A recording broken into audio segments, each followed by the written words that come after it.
Et pour évoquer ce dossier et les perspectives pour le gouvernement, j'accueille sur le plateau mes invités. Johanna Siméon Germanos, professeure de sciences politiques. Samuel Ayat, docteur en sciences politiques et chargé de recherche au CNRS. Jean-Philippe Derosier, constitutionnaliste et professeur de droit public à l'Université de Lille. Et Éric Joly, président fondateur de Clé, cabinet de conseil en communication. Merci à vous d'avoir accepté notre invitation. Alors, Johanna Siméon Germanos, le gouvernement pouvait espérer finalement un essoufflement du mouvement pendant la trêve de Noël.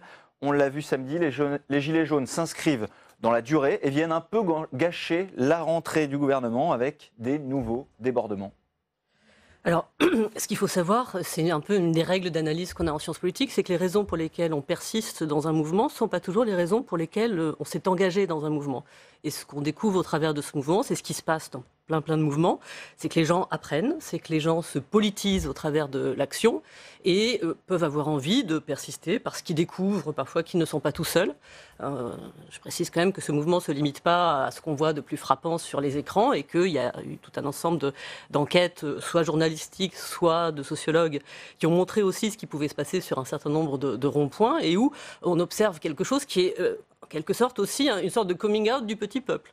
De coming out de tout un ensemble de gens qui disent « Ah, ben, je ne suis pas tout seul avec mes difficultés ». Et donc, ça produit un effet d'entraînement qui fait que peut-être que le pouvoir est un peu surpris, effectivement, que les choses ne se passent pas tout à fait comme il aurait pu le souhaiter. Oui. Et un gouvernement qui a aussi peut-être été à contre-temps dans les réponses, vu que les demandes évoluent aussi. Éric Joly, le gouvernement tente de reprendre la main.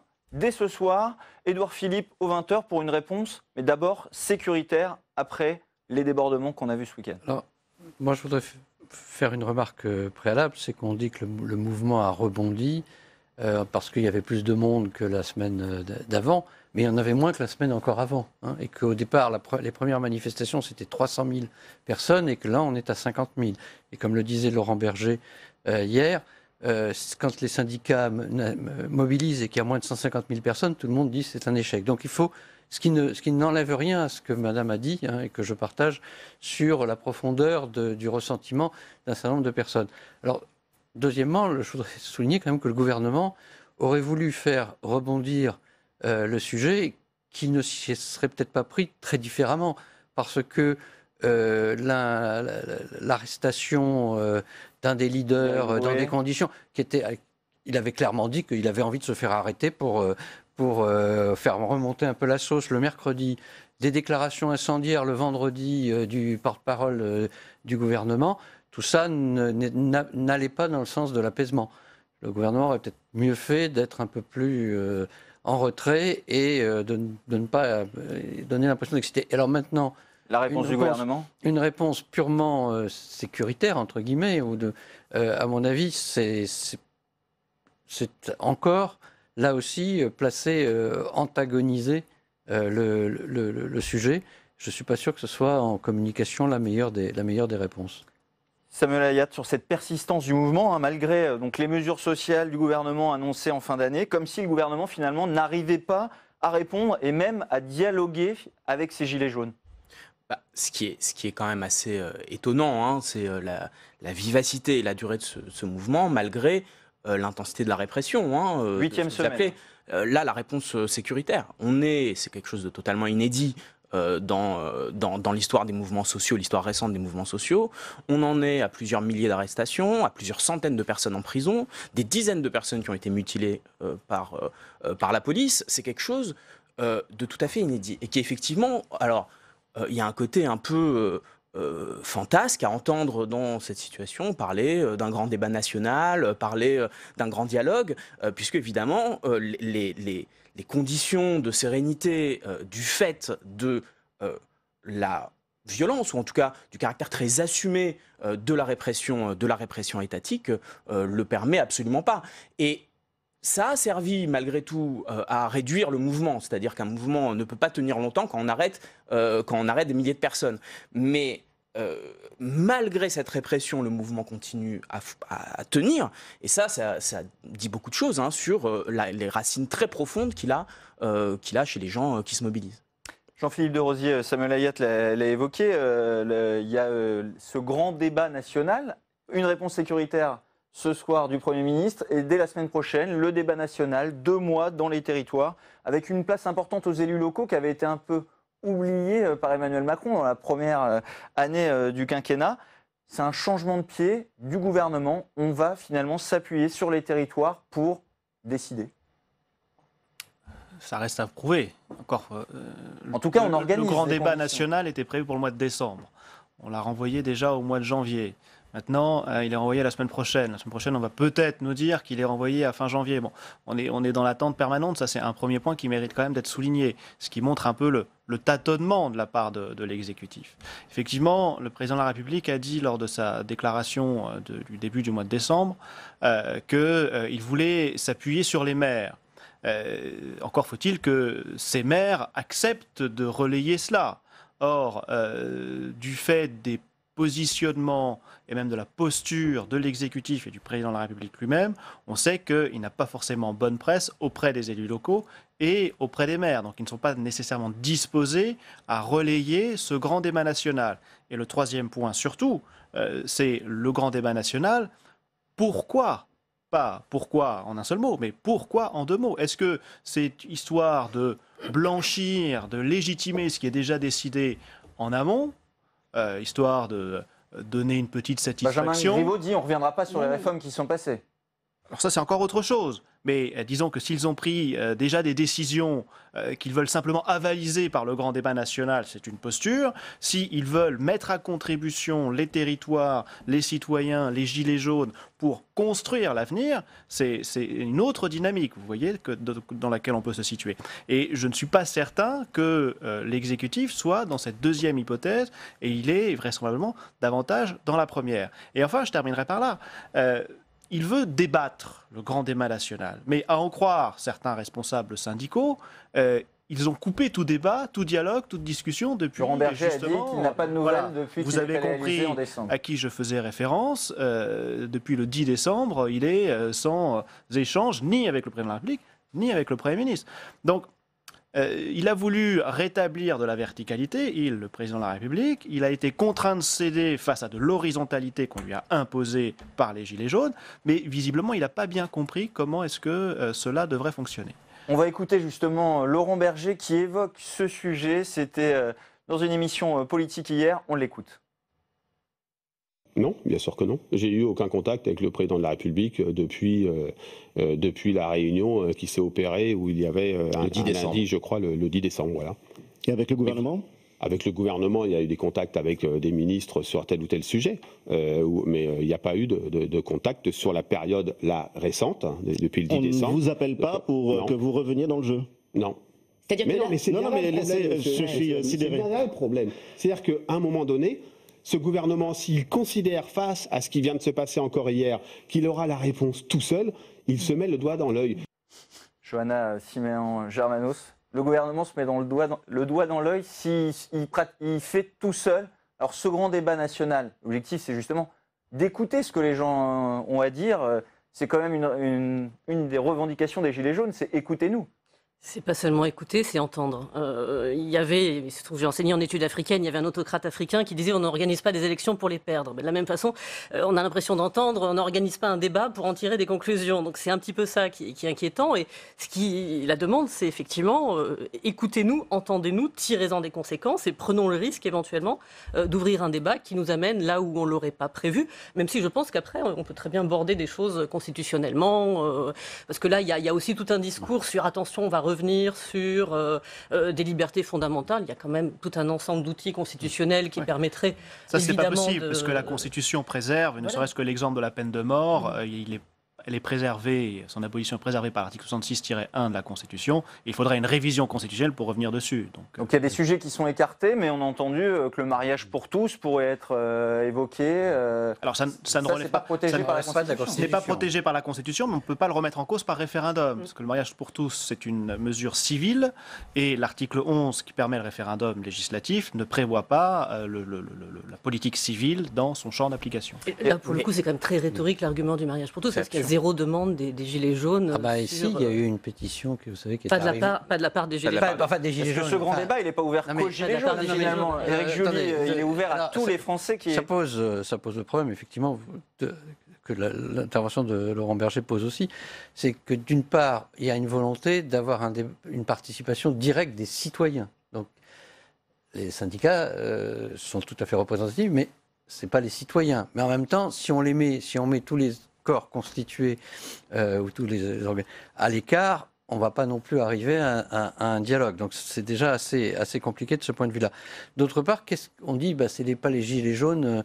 Les gilets jaunes ne demandent pas la remise en cause. Mais qui est gilet jaune et qui ne l'est pas? Il n'y a pas de définition légale ou restrictive du gilet jaune. Et pour l'instant, effectivement, le risque qu'on a à travers un grand débat de ce genre, c'est qu'il y ait des groupes de pression, alors de toute tendance et qui s'organisent et qui, eux, participent massivement pour faire apparaître qu'effectivement, il y a tel ou tel sujet qui pourrait être considéré comme un sujet important. Donc c'est effectivement un processus très, très, très complexe à mener. Et le dernier point, vous disiez qu'il faudrait que les maires acceptent de participer.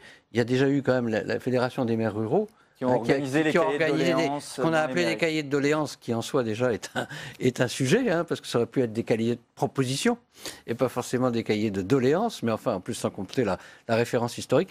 Néanmoins, donc, il y a aussi des gens qui sont décidés, qui veulent participer, qui sont prêts à tirer parti de cette opportunité qui est offerte. Samuel Ayat, sur ce grand débat national ouvert finalement, les Français auront la parole par différents canaux. Non mais les Français l'ont prise. Les gens l'ont prise depuis mai, c'est ça qui est assez incroyable. Le grand débat, il a commencé. Il a commencé en mai dernier avec la pétition contre la hausse des carburants.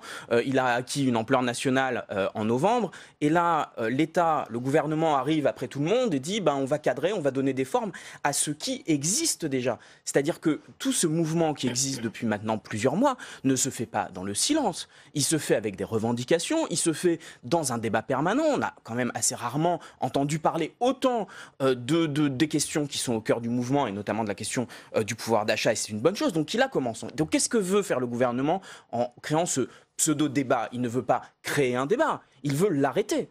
Puisque le débat a lieu depuis des mois, il veut l'arrêter ou en tout cas le corseter, le cadrer, et avec les risques qui sont ceux-là. C'est-à-dire que du coup, c'est très facile, on l'a vu avec la consultation du Conseil économique, social, environnemental, c'est très facile pour des groupes organisés de venir et de faire passer des choses qui ne sont absolument pas dans les revendications du mouvement, comme la question du mariage pour tous. Et on peut se demander, de ce point de vue-là, alors on comprend pourquoi le gouvernement veut faire ça, mais pourquoi est-ce que la Commission nationale du débat public, qui est une autorité administrative indépendante, accepte de cette manière-là de se mettre au service de ce qui est clairement un agenda politique gouvernemental et est en train Le gouvernement voulait écarter certains sujets. Chantal Jouanneau dit il n'y aura pas de sujet tabou, c'est pas le gouvernement mais c'est la logique même de ce type d'organisation, de cette manière de finir, de transformer, d'essayer de finir un débat qui s'organise publiquement en le réduisant à des arènes, c'est exactement ça que l'on peut reprocher à bon droit à toutes ces instances de débat public, à toutes ces formes de démocratie participative. Elles ont un sens lorsqu'il s'agit de déclencher des choses. Mais lorsque des choses existent déjà, essayer de les corseter, essayer de les arrêter, c'est une manœuvre. Et une manœuvre qui ne va vraiment pas dans le sens d'une démocratie plus participative. Éric Joly, je voulais vous poser la question sur le mode de communication du gouvernement, parce que Emmanuel Macron, il a fait 2 entretiens télévisés, et là, il va adresser une lettre aux Français pour lancer ce grand débat national. Il faut qu'il se renouvelle finalement pour réussir à atteindre les Français et les Gilets jaunes. Ce qui est clair, c'est qu'il a eu une période de communication qui a été très désastreuse, on va le dire comme ça, entre le début de l'affaire Benalla jusqu'au 10 décembre. Bon. Le discours du 10 décembre a eu au moins le mérite de marquer un tournant et de poser une limite en faisant des concessions. C'est un discours à 10 milliards, donc il ne peut pas en faire non plus trop souvent.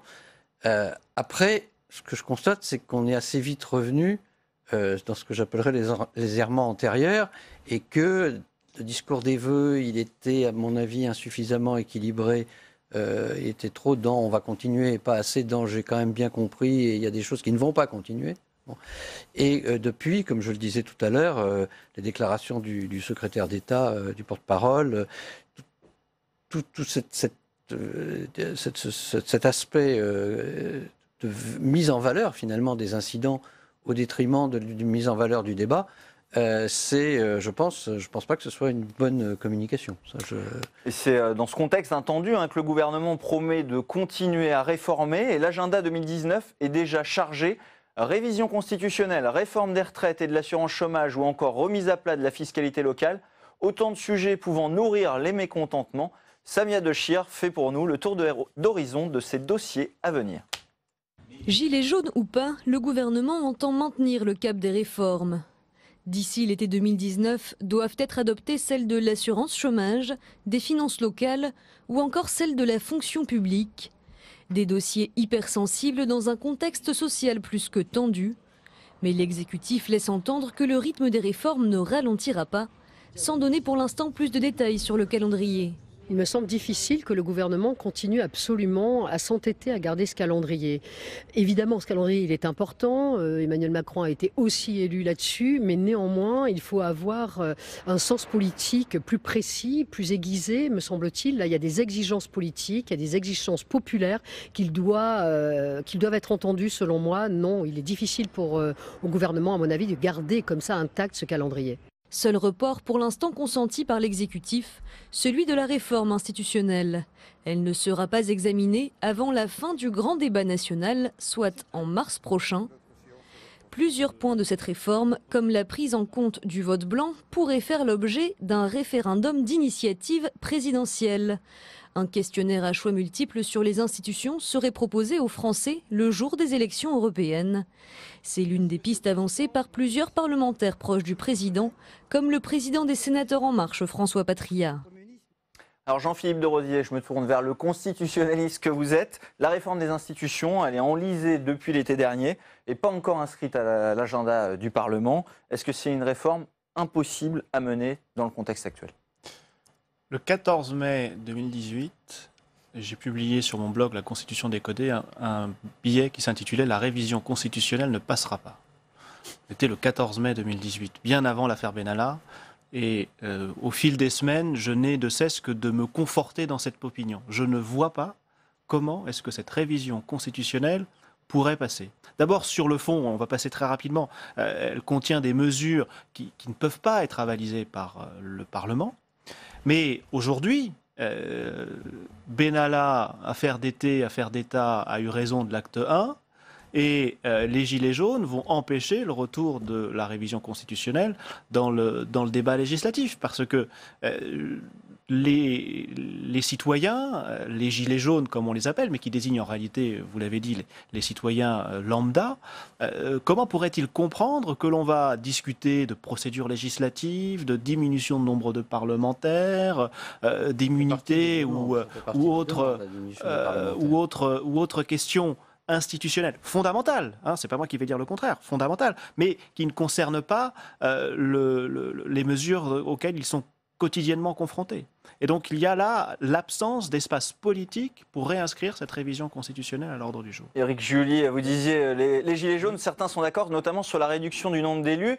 Une des pistes envisagées, c'est un référendum, pas pour la réforme constitutionnelle, mais sur au moins la diminution du nombre d'élus, qui est aussi une revendication des Gilets jaunes. J'imagine que peut-être une des idées du président de la République, du coup j'arrive à l'analyse diamétralement opposée à la vôtre, c'est justement de s'appuyer sur le grand débat, dans la mesure où je ne pense pas qu'il va pouvoir faire énormément de concessions économiques supplémentaires, et aboutir à un certain nombre de propositions constitutionnelles ou paraconstitutionnelles, comme la proportionnelle, comme la réduction du nombre de parlementaires, le vote blanc, un certain nombre de choses de ce genre. Peut-être aussi sur les collectivités locales pour dire qu'il y a une meilleure participation, qu'on organise une meilleure participation des citoyens. Donc, moi, je suis pas sûr que vous ayez pas un moment à écrire un autre article. La diminution du nombre de parlementaires, puisqu'on parle de ça. Effectivement, je sais bien que c'est une revendication des Gilets jaunes. Mais pourquoi revendiquent-ils cela? Parce qu'ils disent qu'il y a trop de parlementaires, ça coûte trop cher, ils ne servent à rien parce qu'ils ne travaillent pas, on ne les voit jamais dans les territoires, mais il va y avoir un débat à ce moment-là, si c'est inscrit véritablement dans le débat national. Dans ce débat, il y aura bien des personnes qui porteront la voix et la logique est de dire, si aujourd'hui vous ne les voyez pas, croyez-vous que demain, en diminuant le nombre, vous allez les voir davantage? Ils auront un territoire plus vaste, une population plus importante à couvrir et vous pensez que vous allez les voir davantage? Et si votre logique c'est de dire, il y a trop de parlementaires, ils ne servent à rien, il faut les diminuer, mais alors poussons la logique jusqu'au bout, supprimons le Parlement. Puisque c'est ça la revendication. Et pour autant, vous contestez le pouvoir parfois excessif du président de la République, mais moins de parlementaires, il en aura encore plus. Donc cela va rentrer dans le débat. Donc pour le coup, effectivement, je maintiens mon analyse et je ne suis pas certain que dans le cadre d'un débat, cette idée populiste des Gilets jaunes, qui est de diminuer le nombre de parlementaires, prospère et puisse être avalisée au niveau populaire. Johanna Siméon-Germanos, sur la réforme constitutionnelle, mais aussi sur une réforme des retraites, c'est des gros dossiers difficiles à passer avec des mobilisations sociales. Enfin, il y a beaucoup de dossiers où ça paraît compliqué dans l'état actuel de réussir pour le gouvernement d'afficher sa volonté de réformer. Alors, quand même, plusieurs éléments.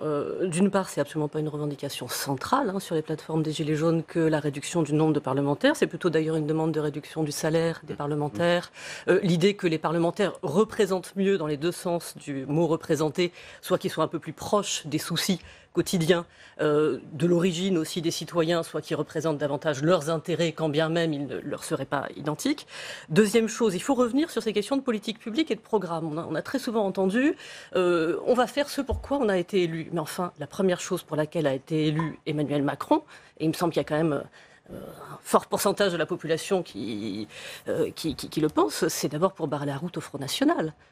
C'est pas pour mettre en place un programme de dérégulation. Il y a 18%, premier tour, 18% des inscrits qui ont voté pour Emmanuel Macron. Donc on ne peut pas en permanence se prévaloir du fait qu'il y aurait un mandat qui serait un mandat de dérégulation et de néolibéralisation. Et on a quand même aujourd'hui un certain nombre de travaux en sciences politiques qui nous montrent qu'on ne peut pas non plus s'amuser à jouer l'opposition binaire, populisme versus progressisme, alors que toute une partie des politiques de dérégulation sont celles qui nourrissent aujourd'hui un certain nombre de revendications identitaires, xénophobes ou dites parfois populistes. Donc je pense qu'il faut faire attention. Dernier point enfin sur la question des politiques publiques. C'était très étonnant d'entendre dans les vœux du président de la République cette phrase « changer les règles de l'indemnisation du chômage afin d'inciter davantage à reprendre le travail ». Que je sache, ce n'est pas l'indemnisation du chômage aujourd'hui qui interdit à tout un ensemble de gens de retrouver du travail. Et par ailleurs, enfin, la façon dont a été répondu financièrement à une partie des revendications Gilets jaunes, elle passe par une diminution des cotisations sociales, c'est-à-dire qu'elle va contribuer à la mise en crise accrue des systèmes de retraite et de protection sociale. Et donc on peut s'attendre à ce que ce petit jeu populisme versus libéralisme qu'on va évoquer tout de suite, juste après, je voudrais avoir l'avis de Samuel Ayat justement sur ces réformes de presque tous les dangers, tous les sujets sont potentiellement inflammables. Là, les retraites, le chômage, c'est les sujets où traditionnellement, et là, les syndicats souvent se mobilisent sur ces sujets. Alors, il y a deux choses. Il y a premièrement la question des mouvements qui pourraient avoir lieu contre certaines de ces réformes. Où clairement, l'existence de ce mouvement Gilets jaunes, que celui-ci d'ailleurs baisse en intensité ou pas, va pouvoir constituer une sorte de porte d'entrée, peut-être pour que des personnes qui ne se mobilisaient pas dans ces mouvements habituellement, ils rentrent par le gilet jaune. C'est-à-dire vous avez quelque chose à y faire, même si vous n'êtes pas syndiqué, même si vous n'êtes pas, encarté dans un parti, etc. Il y a une porte d'entrée. Et après, la question un peu plus compliquée, à mon sens, pour le gouvernement et pour le président de la République, c'est que il a construit sa politique, il a construit son programme sur une sorte de refus des idéologies, ni droite ni gauche, etc. Et c'est quelque chose qui à la fois permet de faire passer énormément de politiques ultralibérales ou néolibérales et de les faire passer en disant c'est pas idéologique, c'est juste l'expertise, etc. Mais là, il se trouve face à un problème, c'est qu'il a un mouvement face à lui qui ne dit pas ah non, nous on est la gauche ou ah non, nous on est la droite, mais qui reprend cette même idée de ni droite ni gauche et on est au-delà et a a Macron qui dit ni droite ni gauche, expertise pragmatique, ce mouvement dit ni droite ni gauche, mais citoyen, etc. Et donc ça veut dire qu'il va se retrouver en permanence dans une très grande difficulté, c'est celle de ne pas pouvoir idéologiser ses adversaires, de ne pas pouvoir dire ah bah c'est les conservatismes, c'est parce que c'est la vieille gauche ou c'est la vieille droite. C'est un mouvement entièrement nouveau qu'il a face à lui et qui apparaît bien plus, autant voire plus moderne, à la fois dans ses modes d'action et de son revendication. Éric Joly, Johanna Siméon Germanos l'a évoqué, Emmanuel Macron a évoqué les progressistes face aux populistes. Ça sera un des enjeux des européennes. Est-ce que ce n'est pas l'élection de tous les dangers pour Emmanuel Macron? Finalement, si le FN finit en tête comme en 2014, il aura perdu son pari. Alors, c'est... Effectivement, de toute façon, les européennes ont toujours été l'élection de tous les dangers pour tous les gouvernements successifs. Souvenez-vous des élections de 84, de celles de 94. À chaque fois, on a... Elles sont déjà perdues pour Emmanuel Macron? Pas perdues. Sans doute. Perdues. Le problème, c'est un scrutin proportionnel national. Donc, ça dépend du nombre de listes qui seront... Et c'est sûr que si la gauche présente, gauche plus écologiste, 5 ou 6 listes, que s'il y en a 2 ou 3 à droite, le parti d'Emmanuel Macron sera premier ou deuxième. Bon. Donc, il n'aura pas complètement perdu. Bon. Mais tout le problème, c'est l'écart avec Marine Le Pen. C'est de savoir s'il est à... Mais souvenons-nous de scores calamiteux qui ont été faits. En 2014, le Front National était à 25%. Est-ce qu'il peut encore progresser? Ah bah oui. Enfin, c'est pas impossible. Tout dépend de à la faveur du mouvement des Gilets jaunes ou pour un contexte plus large? C'est un contexte encore plus large. Ce sera un contexte...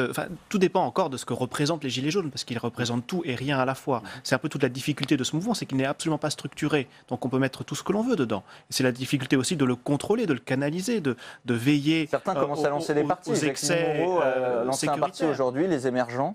Et donc, dans le cadre des européennes, il y a des gilets jaunes, il y en a qui soutiennent, qui sont plutôt de centre-gauche, d'autres plutôt de centre-droit, d'autres sur les extrêmes, donc ils représentent à peu près tout. Mais au niveau des européennes, tout dépend aussi de la participation, qu'on ne peut pas mesurer véritablement. C'est le scrutin qui mobilise le moins en général. Et donc, le Front National peut tout à fait progresser, peut-être pas en nombre absolu de voix, mais en tout cas en score de pourcentage, c'est tout à fait possible. Et on le voit dans la dynamique sondagière, on ne peut pas donner les résultats, les sondages ne sont pas un résultat, mais ils sont une tendance. Dans la dynamique sondagière, on voit à quel point le Front National augmente et à quel point la République En Marche s'effondre. Johanna Siméon Germanos. Je pense que plus dangereux encore pour Emmanuel Macron, c'est la question des municipales. Parce que derrière se pose la question qui a bien été soulignée par mes collègues Savicki, par exemple, Fretel, d'autres, qui est de la faiblesse de la République En Marche et du fait que s'il y a en plus un gros échec au municipal, dans 1 an et demi. Oui, et je pense que cet échec-là au municipal serait encore plus terrible pour Emmanuel Macron que l'échec aux européennes. Macron Même si l'Europe est au cœur de son projet, il l'avait mis en avant. Oui, mais il a tout intérêt aussi à avoir une liste gilets jaunes aux européennes pour finir plus il y aura de listes, mieux il se portera. Bien sûr. Oui. C'est pour ça qu'ils appellent à la constitution d'une liste gilets jaunes. Évidemment. Sauf que il ferait mieux d'appeler un peu moins ostensiblement, parce que je ne suis pas sûr que ça se voit. Là aussi, ce soit une très bonne tactique. Enfin, c'est un autre problème. Samuel Hayat, on a parlé d'Emmanuel Macron et d'En Marche, mais il y a d'autres partis qui vont jouer leur survie lors des européennes. Pour le Parti socialiste ou pour les Républicains, ça va être aussi un scrutin clé. Il n'y a pas qu'En Marche. Eux aussi jouent leur peau un peu, notamment pour le PS.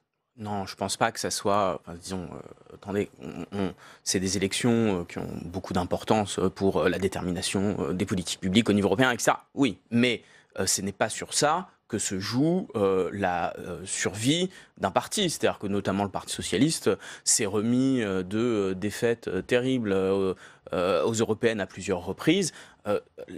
Effectivement, là je serais d'accord avec Johanna Siméon, c'est la question des municipales pour tester et pour, pas juste tester, mais construire un ancrage local est quelque chose de beaucoup plus important. Mais là encore, c'est tellement difficile. Quand il y a un mouvement comme celui qu'on est en train de vivre, il y a des formes quand même d'accélération du temps qui font que c'est très difficile d'avoir la moindre idée sur ce que ça va vouloir dire aux municipales prochaines. Comment est-ce que le champ politique et ces règles de fonctionnement vont être modifiées par ce mouvement Gilets jaunes? C'est pas sûr. Peut-être qu'il va changer d'autres choses dans l'espace des mouvements sociaux sans affecter le champ politique. Peut-être que le champ politique va en être modifié et que du coup toutes les réflexions qu'on peut faire là aujourd'hui sur le vote seront caduques. Pour le Parti Socialiste, j'en ai pour 30 secondes, même pas. Pour le Parti Socialiste, il y a quand même la question du seuil des 5%, où il est situé actuellement en deçà. Et si effectivement il perd ça, c'est-à-dire qu'il n'a pas d'élu aux européennes, ça ce serait quand même une première, et ce serait très dur. Alors à ultra-violence, le gouvernement dit ultra-fermeté, mais le plan de l'exécutif dévoilé hier par Édouard Philippe va-t-il permettre de rétablir l'ordre public? On en parle tout de suite dans notre débat.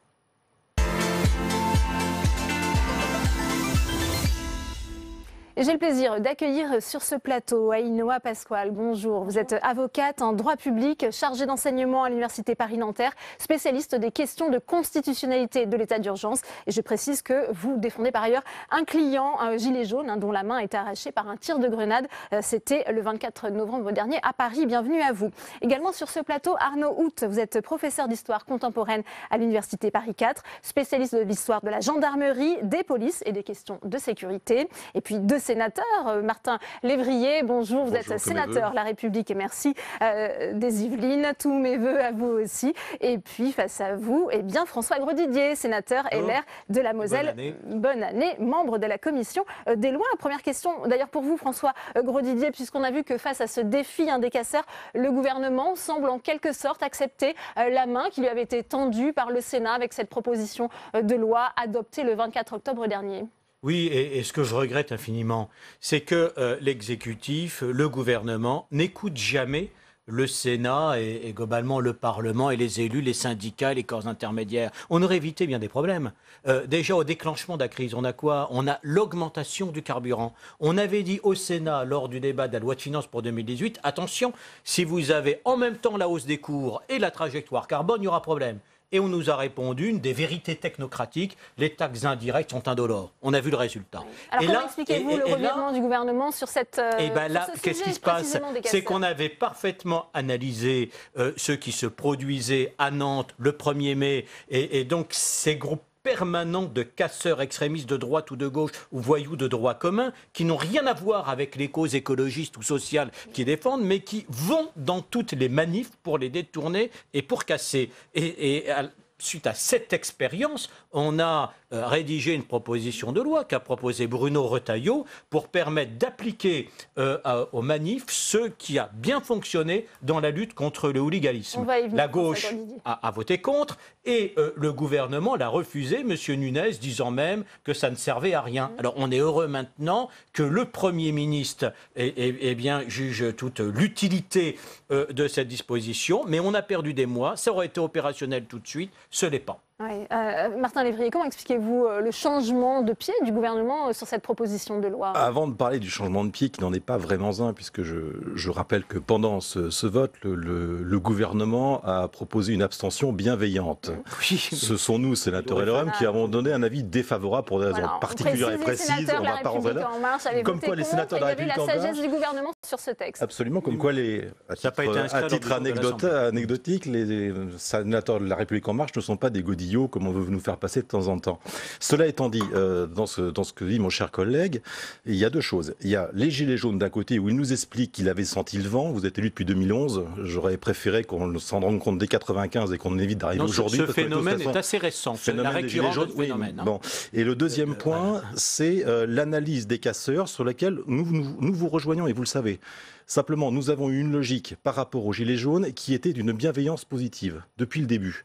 Au départ, on a voulu croire, et on l'a cru, et on avait raison, je pense, de penser que ce qui s'appelait les Gilets jaunes, la première tranche des Gilets jaunes, les 200 000 à 300 000 personnes qu'on voulaient nous montrer une inquiétude, une peur, un pouvoir d'achat trop faible. On a entendu tout ça. Simplement, une fois qu'on l'a entendu, on est passé à une deuxième étape de violence. On est passé de 300 000 personnes à 50 000, 30 000 même il y a 2 semaines, à 50 000. Et là, on est rentré dans une logique de violence où cette fraternité retrouvée entre eux dans les ronds-points, où ils ont retrouvé ce sens de la fraternité, ces groupes qui sont restés pour beaucoup, sont entrés dans une logique de fraternité orientée vers une haine. Il fallait envoyer des signes rapidement de fermeté, c'est ce que vous nous dites ? Et donc, face à cela, on ne répond plus à ce qu'on appelait les gilets jaunes avant, mais aux casseurs, effectivement, qui viennent perturber et empêcher un bon discours.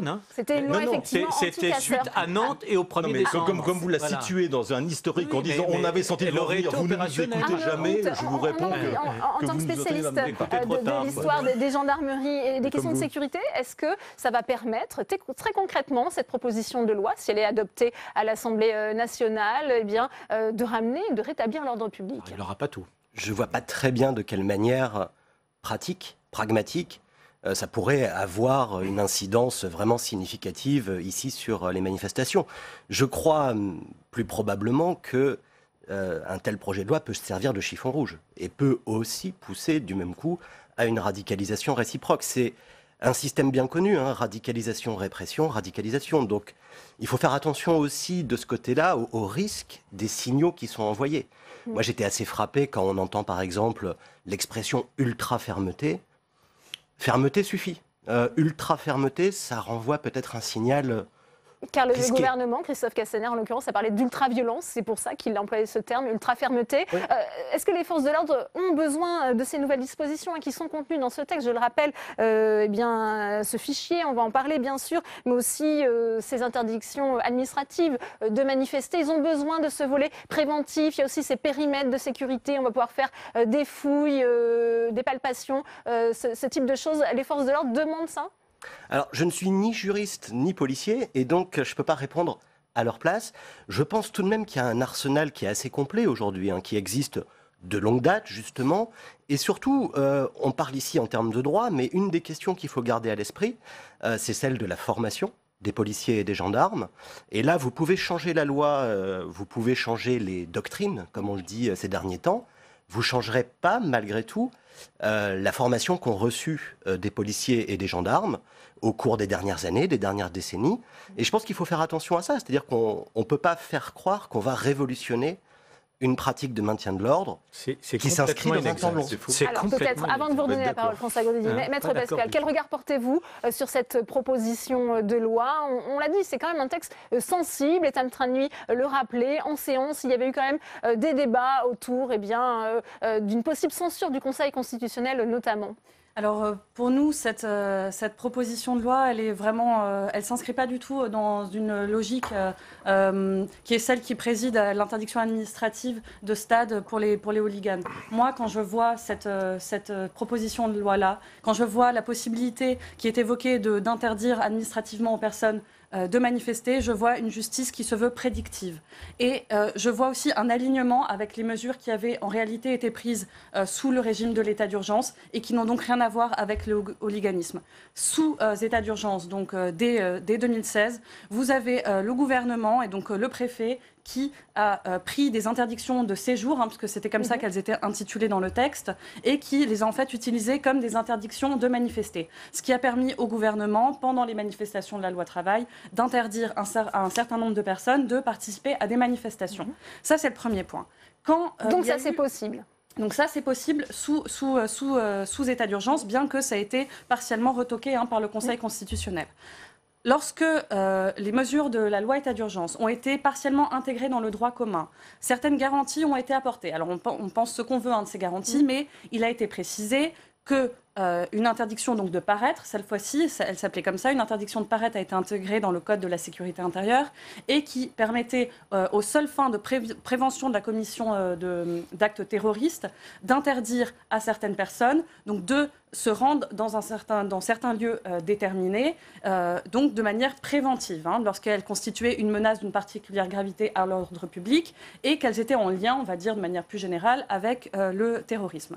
Ce qui est intéressant, c'est que donc cette même mesure qui a été intégrée dans le droit commun, elle est possible donc dans le Code de la sécurité intérieure, elle doit être prise par le ministre de l'Intérieur et avis doit être fait au procureur de la République.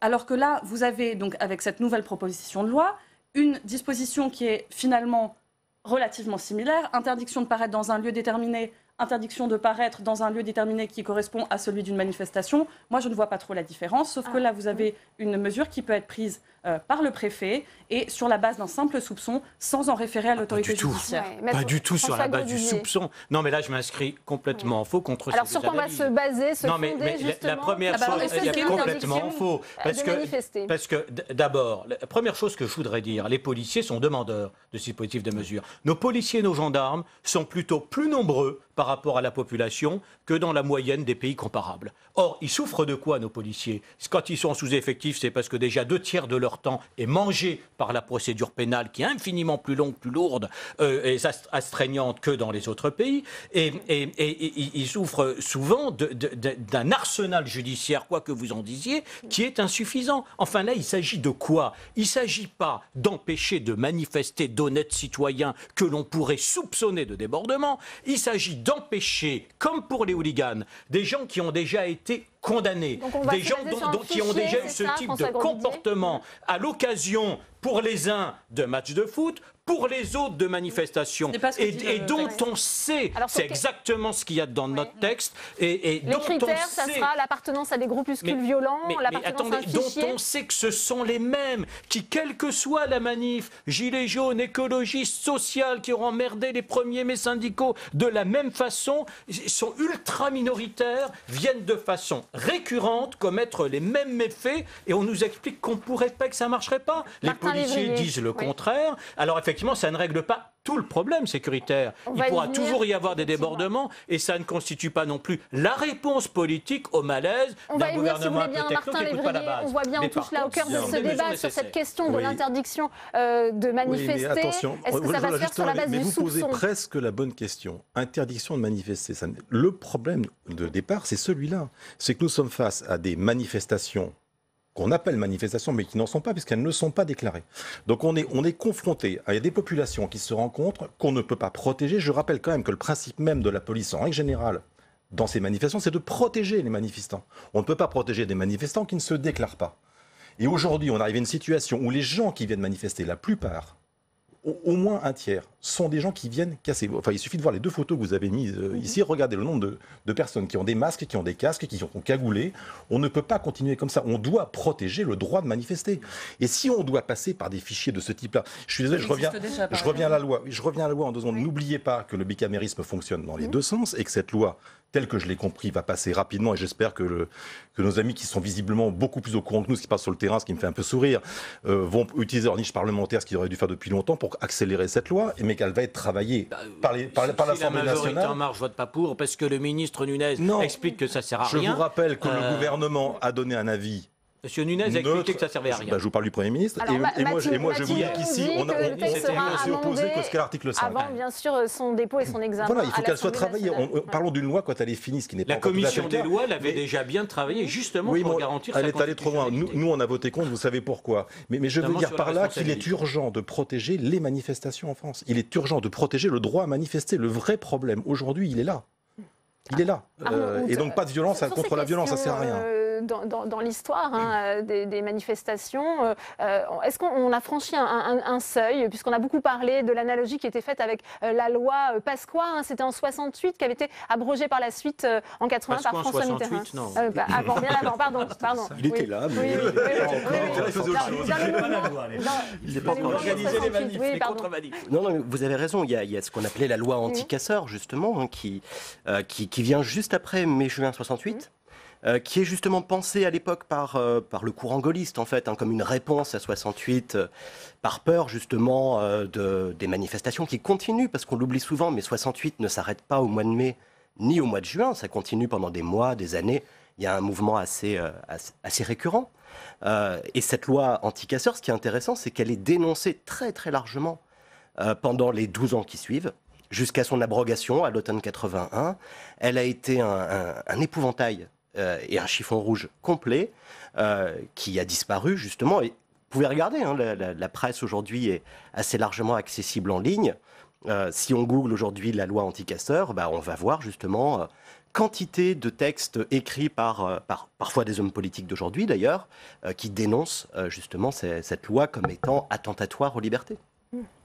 Maître Pasquale, sur cette question aussi de s'inspirer de ce qui a été fait sur les IS, ce sont les interdictions administratives de stade. Est-ce que là aussi on peut s'en inspirer? On voit que les professionnels attendent malgré tout un bilan de ce qu'il y a pu faire pour lutter contre le hooliganisme.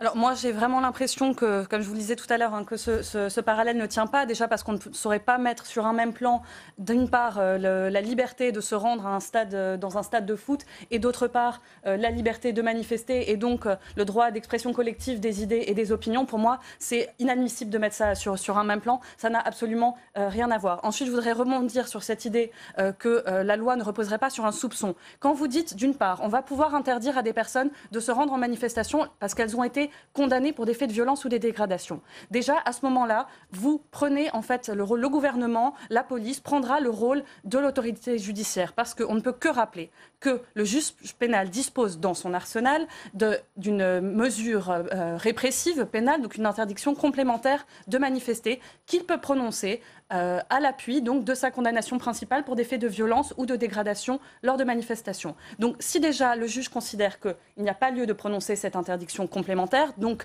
qu'a priori la personne n'a pas vocation à récidiver dans les 3 ans, le gouvernement, je ne vois pas sous quel prétexte toute décision administrative peut être attaquée devant une juridiction. C'est toujours sous contrôle du juge. Et encore heureux. Bah oui, alors, il n'y a pas de problème. Cela étant précisé, cette interdiction, elle va se baser sur quoi? Vous dites donc soit une condamnation, c'est le cas que j'ai évoqué. Des faits avérés. Des faits avérés. Mais alors, est-ce que vous savez comment ça fonctionne dans les faits, les interdictions administratives qui sont prononcées? Je ne sais pas si vous avez eu accès à des dossiers, notamment sous état d'urgence, concernant des personnes qui avaient été notamment... On fait le parallèle avec le hooliganisme, on ne fait pas le parallèle avec les mesures antiterroristes. Ce sont des mesures préventives. Pour prendre une mesure préventive, on se fonde systématiquement sur ce qu'on appelle des notes blanches. Vous parlez d'un autre sujet? Non, je ne vous parle pas d'un autre sujet. En matière de terrorisme, le soupçon, effectivement. Allez-y, finissez, Maître Pasquale, je vous donnerai la parole, François Grosjean. Donc, pour prononcer l'interdiction administrative de manifester, c'est écrit noir sur blanc dans la proposition de loi. Soit vous appartenez, donc soit vous avez déjà été condamné, soit vous appartenez à un groupement où vous entrez en relation régulière avec des individus incitant, facilitant ou participant à la commission de ces mêmes faits, donc violence ou dégradation.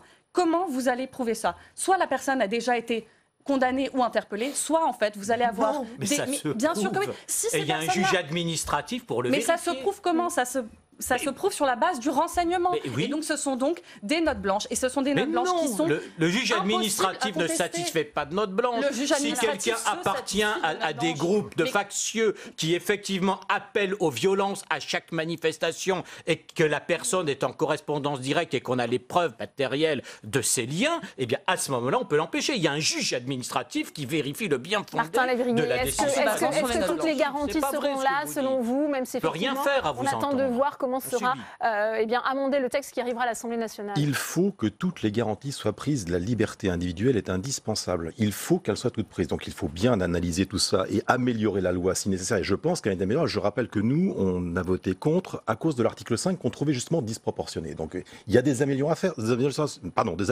à faire. Quel rôle du bicamérisme? Bien. Pour autant, j'y reviens, je suis désolé, on ne peut pas dire liberté individuelle chérie, quand on arrive à ce genre de situation telle qu'aujourd'hui, où ce sont les casseurs qui emportent la liberté d'individus qui veulent vaquer librement à leurs occupations. On ne peut plus continuer comme ça. Donc il ne s'agit pas de répondre à la violence par la violence, je n'y crois absolument pas. Je suis convaincu que si on fait ce genre de choses, sécurité sur sécurité, hyper-violence, hyper-sécurité, ça n'a pas de sens. Simplement, il faut replacer... je vais dire la mairie au centre du village, pas l'église, la mairie au centre du village et rappeler quand même l'essentiel. Le droit de manifester, le devoir de déclarer une manifestation et savoir faire attention et ne pas se laisser déborder par des casseurs. Et on doit, dans ces cas-là, aider la police. Et je vais juste conclure sur un petit point. C'est que sur 5600, je crois, interpellations, il n'y a eu que 1000 condamnations. 4000 personnes sont reparties chez elles. Quelqu'un qui est simplement cagoulé va prendre juste une amende. Mais on va où? Quelques dizaines d'euros. On va où?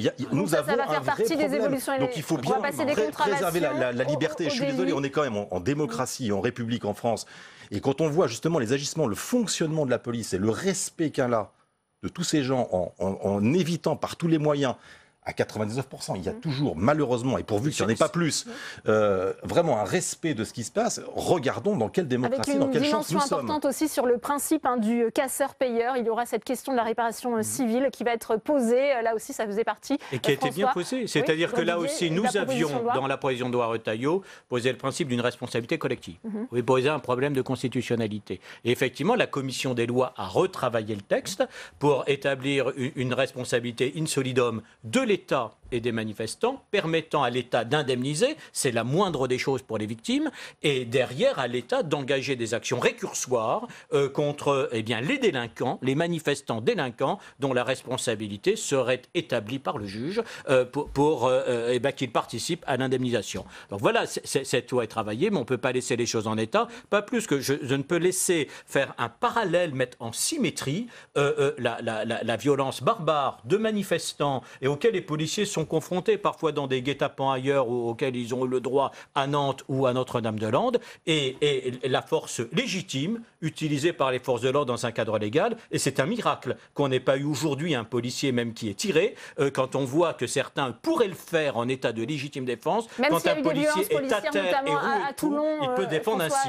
Et donc moi je loue la maîtrise de nos forces de l'ordre. Pas partout puisqu'il y a eu ces violences à Toulon. Pour l'instant elles ne sont pas avérées. Vous voudrez voir les circonstances, effectivement, et qu'on ne discrédite pas à l'avance la thèse de ce commandant. Il faut effectivement reconstituer exactement les circonstances. Arnaud, on a commencé ce débat avec cette question. Est-ce que cette proposition de loi basée sur les travaux du Sénat, si elle est adoptée, est-ce que ça va permettre de rétablir l'ordre public? Est-ce que c'est une réponse sécuritaire qu'il faut absolument à cette crise sociale? J'aurais 2 éléments de réponse. D'abord, si on raisonne sur cette proposition de loi spécifique, il y a une question de calendrier. Le temps de la mise en œuvre du vote, de la mise en œuvre de la loi, je suis assez sceptique sur l'utilité immédiate, sauf si on postule que la crise va s'étaler et durer encore plusieurs mois. Il y aura plein d'autres manifs qui seront l'occasion pour les autres de faire la même chose. C'est pas une réponse aux gilets jaunes. Donc qu'on se méprenne pas. On est bien d'accord. Donc il ne s'agit pas de répondre à la crise gilets jaunes ici et maintenant. C'est un autre problème. En revanche, justement sur cette crise ici et maintenant, la réponse ne peut pas être sécuritaire. Enfin, c'est une évidence. Mais je pense qu'elle est quand même assez largement comprise aujourd'hui. On parle d'une crise politique. Donc dans une crise politique, la réponse est politique. Comment l'apporter? Ça, c'est une autre question qui relève justement du débat politique, mais pour le coup, on se trompe beaucoup si on se focalise, comme on a tendance à le faire justement cette semaine, sur exclusivement la question du maintien de l'ordre. Oui, alors excusez-moi de réagir, mais nous en sommes tellement conscients. Crise sociale, on l'a dit. Mesure d'urgence sociale, c'est moi qui ai fait la discussion générale, qui a défendu cette loi. J'ai dit un certain nombre de choses. La première, c'est qu'on était tous responsables du 850, tous nous compris. Et je veux pas qu'on l'oublie, c'est très important qu'un jour tous les républicains se regardent en face et disent oui, maintenant, sur cette partie-là, il va falloir qu'on travaille tous ensemble et qu'on arrête de dire c'est pas moi, c'est l'autre. Premier point. Deuxième point, crise sociale, on répond par des mesures sociales. CSG, prime d'activité. Et on répond par des mesures économiques, prime de 1 000 €. Et moi, je vais plus loin en disant le salaire, c'est l'entreprise qui le fixe. Donc les entreprises aujourd'hui, on a donné des moyens considérables aux entreprises qu'elles n'avaient pas avant, suppression du CICE, enfin j'en passe, baisse de l'impôt sur les sociétés, aux entreprises aussi de prendre la main. C'est pas l'État qui fait les salaires, ça serait un non-sens. Ou alors on change de système. Bien. Marie-Noëlle Lienemann, bonsoir. Merci d'être avec nous. Vous êtes sénatrice rattachée au groupe communiste du Sénat, ancienne ministre du Logement, sénatrice de Paris. Merci d'être avec nous. Michel Amiel est également sur ce plateau. Bonsoir. Sénateur La République En Marche des Bouches-du-Rhône. J'accueille également Mohamed Niabali. Merci d'être avec nous. Vous êtes maire sans étiquette de l'île Saint-Denis et vice-président de l'association des maires de France. John Billiard, bonsoir, est également avec nous. Vous êtes le président, vous vice-président de l'association des maires ruraux de France et puis président de l'association des maires ruraux d'Eure-et-Loire. Bienvenue à vous. Première question pour vous, Marie-Noëlle Lienemann, puisqu'on voit ce casse-tête pour l'exécutif après le départ de Chantal Jouanneau. Il faut désormais garantir la pérennité, la tenue de ce débat. Est-ce que vous y croyez toujours, vous ? D'abord, j'ai toujours eu un doute, non pas sur l'intérêt de débattre dans notre société, enfin ça devrait être...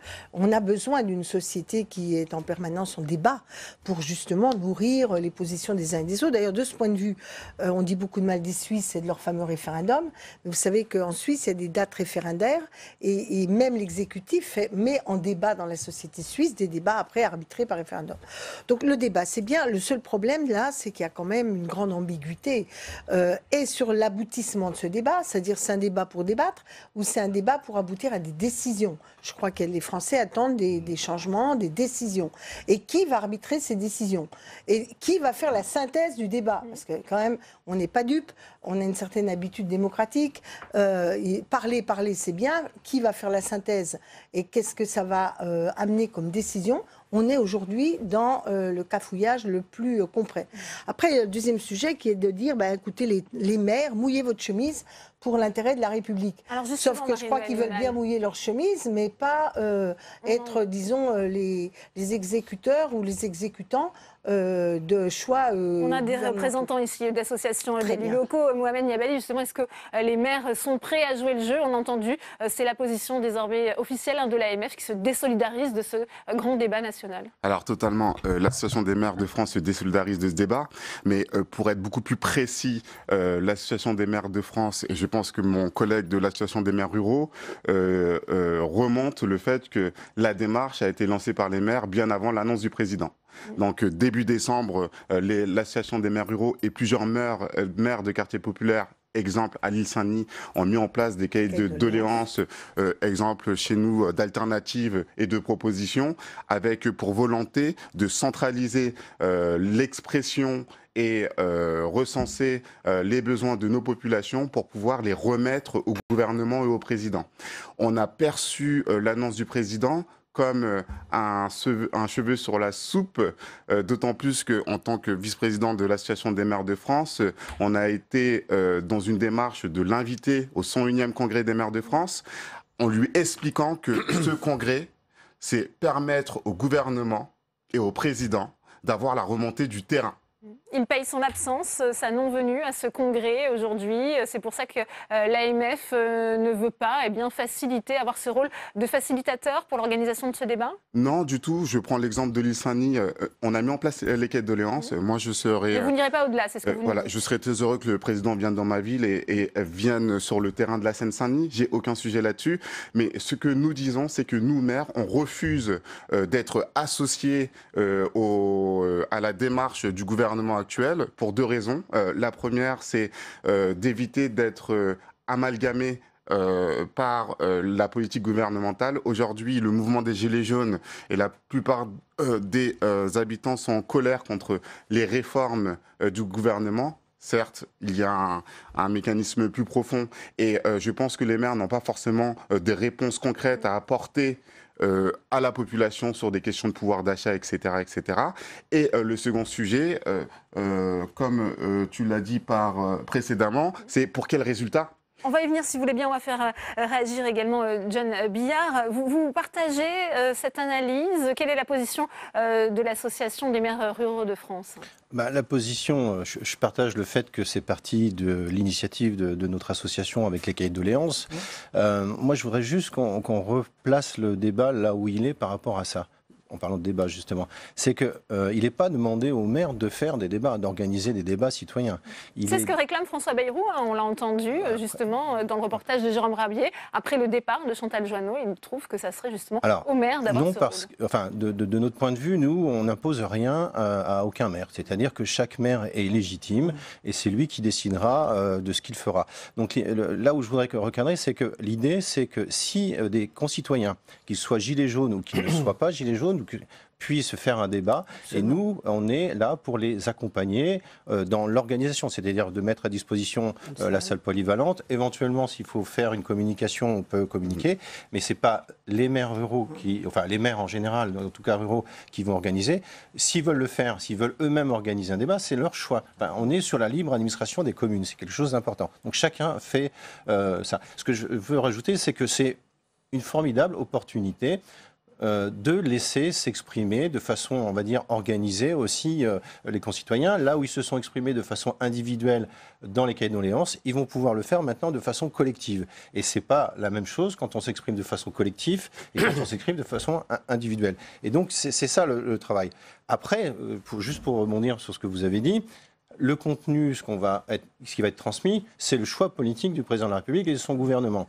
Il a une lourde responsabilité à l'issue de ce résultat de ces débats. C'est à lui de les prendre et c'est lui de faire les choix. Nous, on n'est pas là pour faire des choix. C'est-à-dire qu'on est là pour faire remonter. On est les représentants au plus près de nos concitoyens. Et vous acceptez de jouer ce rôle au sein de l'association des maires ruraux ? En tout cas, personnellement, et un certain nombre de mes collègues, oui. Michel Amiel, c'est mal parti ce débat. On voit ça tourne au casse-tête pour l'exécutif et notamment depuis le départ de Chantal Joanneau. Oui, c'est un vrai casse-tête. Je ne suis pas forcément là pour assurer le service après-vente, donc je parle tout à fait librement. Je rappelle qu'en tant que sénateur, nous sommes les élus des élus. J'ai été moi-même maire pendant 17 ans. Donc, je veux dire, ce terrain, je crois qu'on peut dire que nous en avons la sensibilité, la truffe, tiens, si je peux employer une expression triviale. Alors, les cahiers de doléances. Je vais vous raconter une anecdote. Dans la ville dont j'ai été maire, on a mis un cahier de doléances. Et la première doléance, je veux une place pour mon enfant en crèche. C'est une anecdote, mais sans l'être en même temps. Les gens ont besoin... Cette question des services publics fera partie justement des thèmes. Les gens ont besoin qu'on s'occupe de leur quotidien. Les maires sont mieux placés que quiconque pour le faire. Après, il faudra une cohérence. Vous avez évoqué les services publics à travers l'anecdote que j'ai citée, effectivement. En même temps, plus de services publics et moins de dépenses publiques, c'est quand même un petit peu difficile. Tout ce qu'on a pu entendre dans les doléances des Gilets jaunes sont parfois en contradiction. Le mouvement des Gilets jaunes n'est pas un mouvement homogène, je crois qu'on est tous d'accord pour le dire raisonnablement. Mais une chose est certaine, et en ce qui me concerne, c'est la partie qui m'intéresse le plus dans les revendications des Gilets jaunes, c'est les revendications de fin du mois. Tout simplement, tous ces gens qui n'arrivent pas à boucler leur fin de mois et qui attendent beaucoup du gouvernement. Non, il n'y a pas que ça, mais puis une demande, que je vais qualifier d'existentielle, de participer. Je ne vous cache pas que, du moins à titre personnel, je suis plus démocratie représentative que participative. Et si je devais faire un choix par rapport à ce qui se fait dans ce que nous connaissons, plus proche de l'Italie que de la Suisse. Voilà un petit peu mon point de vue. C'est vrai que c'est intéressant ce débat entre démocratie directe et démocratie Je crois qu'il y a d'abord plusieurs attentes, plusieurs formes de malaise et plusieurs attentes qui s'expriment.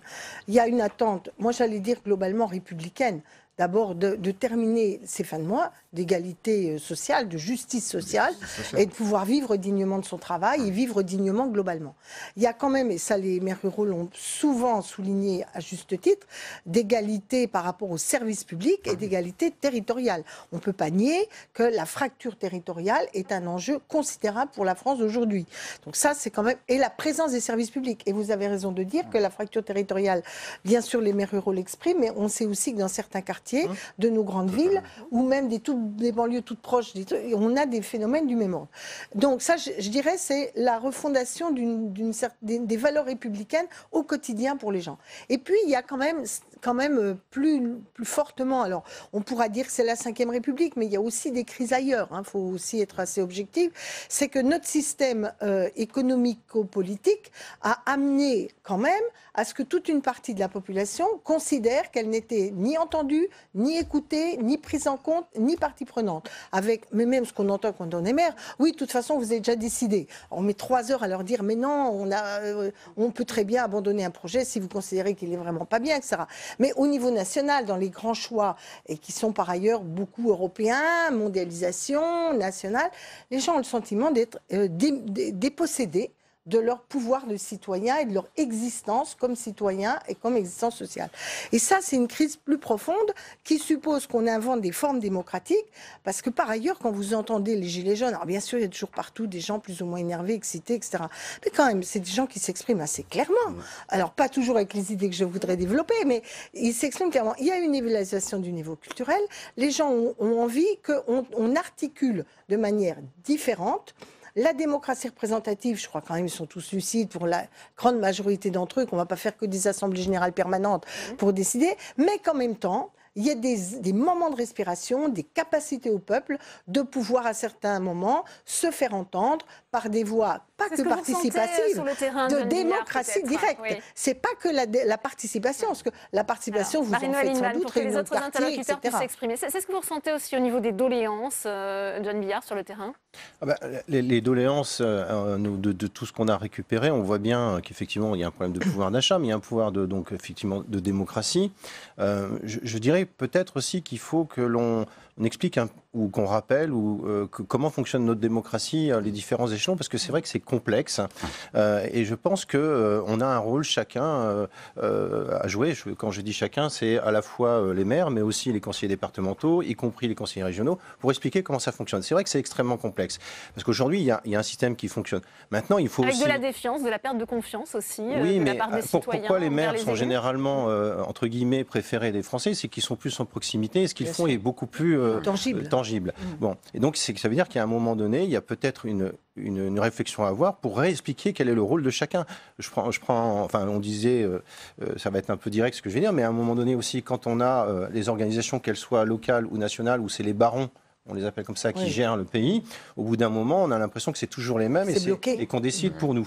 Donc ce que demande le peuple en général, parce que moi je ne veux pas dire que Gilets jaunes, parce que c'est de façon générale, les Gilets jaunes c'est un mouvement qui a déclenché, mais il y a d'autres personnes qui s'expriment, et quand on voit les témoignages qu'on a dans les doléances, on voit bien qu'il y a plein d'autres personnes qui s'expriment. C'est bien à un moment donné, ce que vous avez dit, c'est qu'ils veulent être acteurs, ils veulent participer. La société aussi a changé sur la notion de participatif, et on doit être ouvert à ça. Il y a la question de la démocratie que vous avez bien traitée, donc je ne reviendrai pas là-dessus. Je reviendrai sur quelque chose que vous avez dit tous les deux sur la question de la considération. Les gens veulent être considérés, veulent exister et pas se sentir invisibles. Voilà. Et moi, je vais même plus loin que ça. Il y a plusieurs colères qui remontent, mais il y a aussi la colère des maires. C'est le même sujet. Mais je prends le cas de la Seine-Saint-Denis. On a plusieurs exemples concrets qui sont violents pour nous. Là, le dernier sujet, c'est un Grand Paris Express qui va traverser la Seine-Saint-Denis, mais qui ne s'arrêtera pas en Seine-Saint-Denis. C'est juste surréaliste pour nos populations. Et exemple actuel par rapport à ce que tu dis actuellement sur nos quêtes de doléances, effectivement, il y a énormément de choses du local au national et qu'il faut détricoter tout ça. Moi, ce que j'ai tendance à dire, en Seine-Saint-Denis, aujourd'hui, les difficultés que nous avons, c'est qu'on a de moins en moins de services publics et donc de représentation de l'État. Voilà. Nous, maires, on est face à la population, on doit apporter des réponses. Le dernier rapport parlementaire qui dénonce la rupture d'égalité en Seine-Saint-Denis est plutôt clair sur le sujet. Et plusieurs maires de Seine-Saint-Denis, dont je fais partie, ont décidé de porter une action en justice pour rupture d'égalité sur les questions de l'éducation, de la justice, etc. Mais c'est des débats qui peuvent se développer autour du logement, etc., etc. Est-ce que ça peut apporter une réponse concrète à ces difficultés, ce grand débat national? Il y a un risque aussi que les citoyens soient très déçus, Michel Amiel. Oui, franchement, j'en suis pas du tout persuadé. Au-delà de ce qui vient d'être dit, moi je crains quand même qu'il y ait aussi une espèce de vague de fond populaire, c'est vrai, contre la démocratie telle qu'elle est aujourd'hui. Il y a un ouvrage qui est sorti il n'y a pas longtemps, Le peuple contre la démocratie, mais c'est ça. Et en particulier, on l'a connu dans l'histoire de France et ailleurs, il y a une montée d'un anti-parlementarisme qui, quelque part, à titre personnel, moi, m'inquiète. La démocratie directe, où chacun dit ce qu'il veut, bon, très bien. Je ne suis pas persuadé que ça peut déboucher sur quelque chose de concret pour répondre clairement à votre question. En revanche, la mise en question de la démocratie représentative telle qu'elle est, et telle que la Ve République a quand même consolidé nos institutions, qu'on le veuille ou qu'on ne le veuille pas, ça c'est vraiment quelque chose qui m'inquiète et que l'on a connu dans d'autres pays européens et ailleurs et qui pourrait quand même bien arriver à la France. Il faut être lucide à un moment donné. Oui, alors bon, je vois bien la montée de l'antiparlementarisme, on est tous d'accord là-dessus pour l'observer. Mais quand il y a le peuple qui contre la démocratie, mais des fois la démocratie qui finit par être contre le peuple, ou en tout cas sans le peuple. C'est vrai. Et là, c'est bien la difficulté que nous avons. Ce sentiment d'être impuissant à régler les problèmes des gens. Et quand on le voit bien dans le discours politique, le nombre de fois on dit on ne peut pas, l'Europe ne veut pas que. Après, on ne peut pas parce que c'est la mondialisation, il faut être compétitif. On ne peut pas parce que l'équilibre budgétaire, on ne peut rien.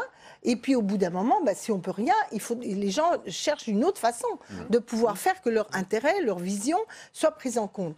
Donc moi je crois personnellement que dans l'histoire de France, on n'est jamais sorti de crise sociale, disons d'identité collective, de projet collectif, sans qu'on fasse une étape de nos institutions et de notre démocratie.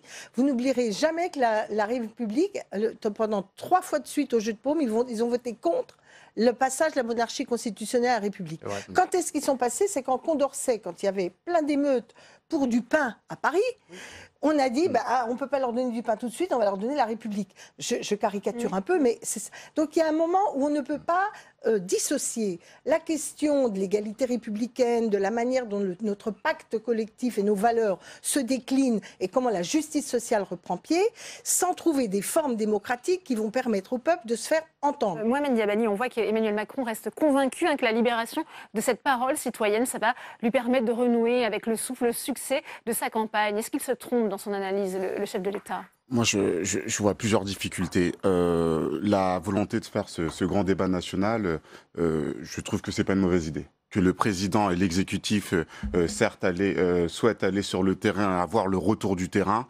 c'est plutôt une bonne chose. En tant que maire, on sait une chose. Quand on va concerter, il faut mettre des règles à la concertation, expliquer pourquoi on concerte et c'est pourquoi faire. La difficulté qu'on a dans ce débat national, c'est on a lancé une concertation et ensuite on discute de la méthode. Donc il y a 2 choses qui me frappent actuellement dans la méthode utilisée. Je prends le témoignage qu'on vient d'avoir. Les maires et l'Association des maires de France ont appris à la télévision que le président demandait aux maires de participer à ce débat. Donc je pense que pour pouvoir faire un débat avec des résultats pour la population, il y a une question de concerter déjà avec tous nos relais sociaux et nos institutions pour permettre d'être efficaces. On sait que les associations d'élus seront reçues à Matignon lundi. Il y a des kits qui vont être distribués, notamment par la ministre Jacqueline Gourault, pour expliquer justement comment on doit se faire cette consultation. On en connaît d'ailleurs, John Biller, la finalité. C'est quand même clair pour l'exécutif. Il s'agit de répondre aux attentes des Français et les associer plus directement justement à l'élaboration des politiques publiques. Ça peut fonctionner, ça? Ça peut redonner du souffle à Emmanuel Macron? Alors, moi, je ne parierai pas sur le sujet, parce que d'abord, c'est pas à moi de dire quelle est sa stratégie, parce que derrière ça, parce que si effectivement sa stratégie c'est juste reprendre de la notoriété, je pense que ça serait grave, parce que pour le coup, l'enjeu, comme je disais tout à l'heure, l'enjeu il est quand même énorme. Non, je veux juste rebondir par rapport au fait que les maires, c'est pas leur rôle. Moi, je trouve que c'est justement mettre à l'honneur le rôle du maire que d'organiser un débat au sein de sa population. Il est là pour le représenter. Depuis quelques années, l'Association des maires ruraux, on a fait remonter déjà plusieurs fois ce que l'on pressentait. On n'a pas été entendu, donc acte. Comme on n'a pas été entendu, maintenant on le fait directement avec le peuple. Et on n'a jamais autant remis la place du maire au centre de son village et de son rôle qu'il peut avoir pour la République. Et je trouve que c'est une bonne chose, parce que là où certains disaient qu'il y en avait trop, on s'aperçoit que quand il faut être en proximité avec la population,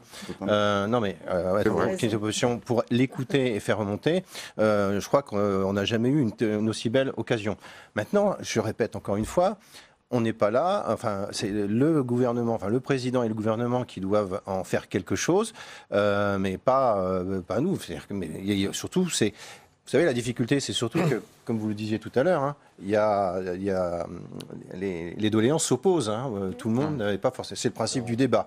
Le débat, il fonctionne quand on arrivera à une synthèse du débat, du dit débat qui aura été fait sur différents thèmes.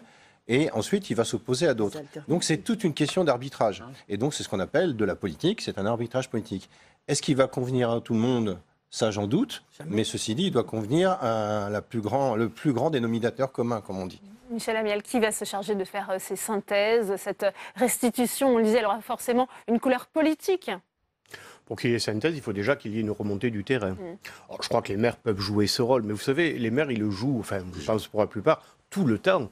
Je sais que pendant les 17 années où j'ai été maire, chaque fois qu'il y avait un projet un tant soit peu important sur la commune, un lotissement, des logements sociaux, je faisais systématiquement une réunion publique sur le sujet et j'étais, pour reprendre l'expression de notre président Gérard Larcher, à portée d'une engueulade. Parce que qu'est-ce qu'on se fait engueuler quand on est maire? Et quelque part, c'est bien comme ça, parce que ça traduit cette proximité, ça traduit... Après, que voulez-vous? Le résultat, c'est le résultat des urnes. La satisfaction que l'on a pu apporter à notre population, elle va se traduire dans les urnes si les gens sont satisfaits de la façon dont les choses ont été conduites. Donc, incontestablement, les maires sont bien placés pour porter le débat au sens large du mot. Alors, est-ce que dans le cas de ces tiers de confiance, le chef de l'État, il les a plutôt malmenés jusqu'à présent, Michel Amiel? Ah ben c'est le moins qu'on puisse dire. C'est le moins qu'on puisse dire. Alors paradoxalement, si on rentre un peu dans les détails, les baisses des dotations, elles se sont produites les 3 années précédentes.